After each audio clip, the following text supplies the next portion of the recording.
bienvenue sur le Journal du Geek, c'est Anne et aujourd'hui donc je suis à l'IFA 2011 sur le stand de Samsung et je vous propose de découvrir un peu ce Samsung Wave 3.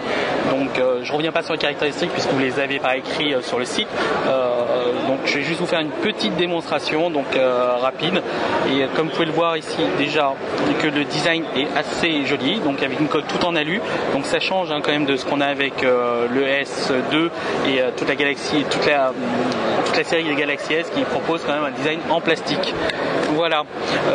D'ailleurs, comme vous pouvez le voir, il embarque BadaOS 2.0 et donc l'interface TouchWiz. Et si vous faites une petite comparaison là avec un Android avec l'interface TouchWiz, donc c'est assez similaire, donc à peu de choses près.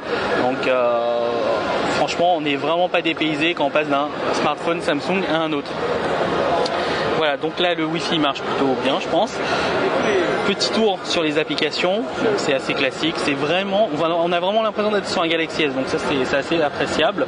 Au niveau des paramètres, on retrouve tout ce qu'il y a de classique sous forme de liste. Bon, je dirais pas si ça rappelle un peu ce listing d'un autre OS, mais bon, on n'est pas loin. Voilà, on retrouve aussi cette barre de notification avec les raccourcis pour le Wi-Fi, le Bluetooth, etc. Au niveau des musiques, bon, le même lecteur que sur le Galaxy S2. Là-dessus, il n'y a pas de surprise. Le bouton central pour le Home. Les fameuses Samsung Apps, forcément, des widgets. Voilà, comme vous pouvez le voir ici, par exemple. Et puis à peu près, voilà. Donc bon, j'ai à peu près fait le tour rapidement comme ça. Donc évidemment, on l'aura testé. Il faudra que je regarde un peu plus sur les Samsung Apps ce qu'ils ont comme application maintenant. Mais dans l'absolu, pour des personnes qui n'ont pas forcément des besoins très forts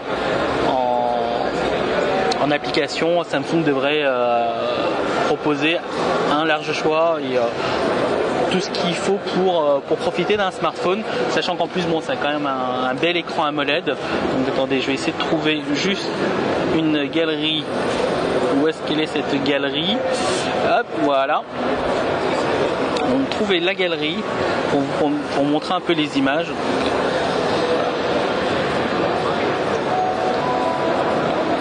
Comme vous pouvez le voir, c'est assez joli et ça passe plutôt pas mal. Voilà.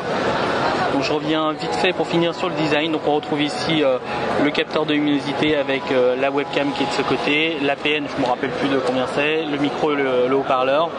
Et donc je reviens sur ce design tout en alu que j'apprécie énormément, que j'aurais voulu avoir ça sur le Galaxy S2. Voilà, je vous remercie beaucoup pour votre attention et à très vite sur le Journal du Geek.